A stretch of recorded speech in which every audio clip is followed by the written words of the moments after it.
Hi! Guntur కారం అయితే 3 రోజులకైతే 165 కోట్ల గ్రాస్ అయితే వసూలు చేసిందండి.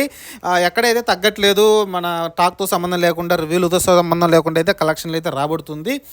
ఇది పెద్ద పరిణామమే. ఎందుకంటే చాలా నెగెటివ్ టాకు ప్రజల్లో చాలామంది యూత్‌లో గానీ, లేకుంటే ఫ్యాన్స్‌లో గానీ కొంచెం అయితే త్రివిక్రమ్‌ని తిట్టడం కూడా చూసాం మనమైతే.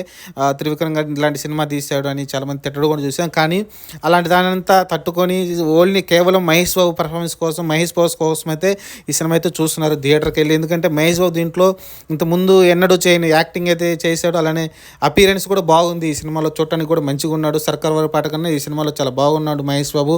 అలానే కొన్ని సీన్లలో అలరిస్తాడు కూడా, డ్యాన్సులు వేసాడు, ఫైట్లు చేశాడు, కామెడీ చేశాడు. కాబట్టి కేవలం కథ లేకపోయినప్పుడు దీంట్లో మంచి కథ లేకపోయినప్పటికీ సినిమా కేవలం మహేష్ బాబు కోసం అయితే చూస్తున్నారు. ఈ సినిమా అయితే ఫ్యాన్స్ అయితే కావచ్చు, లేకుంటే సగటు ఆడియన్ కావచ్చు, ఒకసారి మహేష్ బాబుని చూద్దామని అయితే వెళ్తున్నారు.